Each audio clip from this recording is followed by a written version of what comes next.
Assalamualaikum. Hai, halo semuanya. Hari ini kita akan belajar mengenai kegiatan ekonomi. Apakah semuanya sudah siap? Jika sudah siap, yuk kita belajar bersama-sama. Anak-anak, dalam kehidupan sehari-hari, kita tidak terlepas dari kegiatan ekonomi. Namun, tahukah kalian apa yang dimaksud dengan kegiatan ekonomi? Ya, hebat! Kegiatan ekonomi adalah kegiatan yang dilakukan untuk memenuhi kebutuhan hidup. Adapun tujuan kegiatan ekonomi adalah sebagai sarana pemenuhan kebutuhan dan menghasilkan keuntungan bagi manusia.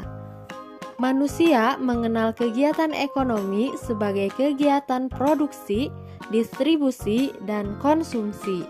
Kita bahas satu persatu ya. Yang pertama, kegiatan produksi. Kegiatan produksi adalah kegiatan yang menghasilkan dan menambah nilai guna dari barang ataupun jasa. Produksi dapat diartikan juga sebagai kegiatan mengolah bahan mentah menjadi bahan setengah jadi atau bahan jadi.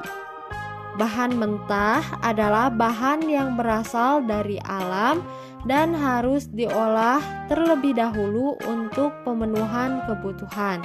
Contohnya ada kapas, beras, dan kayu gelondongan. Bahan setengah jadi adalah bahan yang sudah mengalami pengolahan namun perlu diolah lebih lanjut agar dapat digunakan.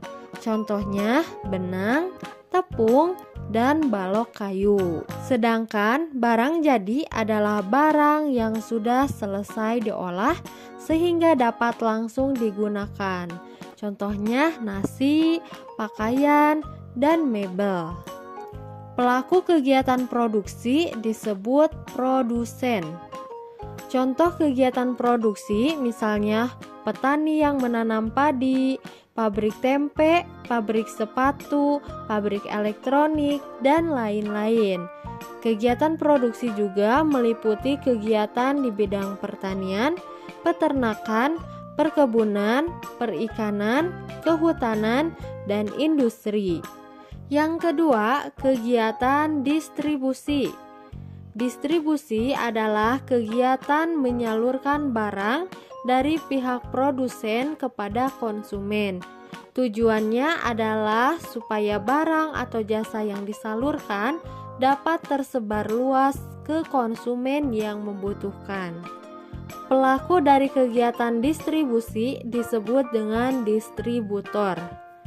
Dalam kegiatan ekonomi, peran distributor ini sangat penting sehingga tercapai kesesuaian antara ketersediaan barang dengan kebutuhan konsumen. Pelaku distribusi akan menyalurkan barang produksi dari tempat yang jauh ke berbagai agen atau pengecer di pasar maupun toko-toko. Dengan demikian, barang produksi dapat secara luas tersebar di seluruh wilayah. Kegiatan distribusi mencakup pengangkutan barang, pengemasan barang, penjualan ke pedagang pasar dalam lingkup grosir, pembelian dari produsen, penyimpanan di gudang, standarisasi mutu barang, dan lain sebagainya. Nah, jadi warung-warung yang ada di sekitar kita juga merupakan salah satu distributor, yaitu distributor eceran. Yang ketiga, kegiatan konsumsi. Konsumsi adalah kegiatan menghabiskan atau mengurangi nilai guna barang untuk pemenuhan kebutuhan. Pelaku kegiatan konsumsi dinamakan konsumen. Nah, jadi ketika kita menikmati semua barang dan jasa, itu artinya kita merupakan pelaku kegiatan ekonomi yang disebut konsumen. Nah, dalam melakukan konsumsi, kita harus bersikap hemat. Artinya, sebelum kita melakukan kegiatan konsumsi, sebaiknya kita mempertimbangkan kebutuhan atau manfaatnya. Jika kebutuhan tersebut tidak mendesak atau tidak ada manfaatnya, sebaiknya kita menunda atau tidak melakukan kegiatan konsumsi tersebut. Contohnya, di rumah kita mempunyai banyak sepatu. Saat kita pergi ke pasar bersama ibu, kita melihat sepatu model terbaru. Kita menyukai sepatu tersebut. Namun, kita tidak perlu membeli karena membeli sepatu pada saat itu bukanlah sebuah kebutuhan yang mendesak. Begitu anak-anak. Contoh kegiatan konsumsi lainnya yaitu penggunaan listrik, pemenuhan kebutuhan makanan dan pakaian, dan lain sebagainya. Nah, anak-anak, tadi kita telah mempelajari alur dari kegiatan ekonomi. Namun, pernahkah kalian memikirkan bagaimana alur kegiatan ekonomi dari barang yang kita gunakan sehari-hari? Nah, untuk itu, mari kita simak skema kegiatan ekonomi yang telah Bu Erna buat. Di sini, Bu Erna mengambil contoh, yaitu pakaian. Pakaian yang kita konsumsi atau yang kita gunakan awalnya dari tanaman kapas yang tentunya ditanam oleh petani. Kemudian, tanaman tersebut akan berbunga dan menjadi kapas. Untuk selanjutnya, kapas akan dipintal menjadi benang.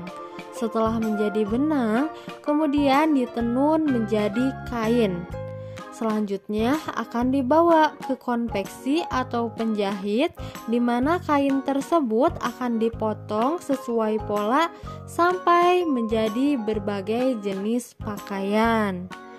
Setelah proses produksinya selesai, pakaian tersebut akan didistribusikan dan akan dijual di mall, di pasar-pasar tradisional, ataupun online shop.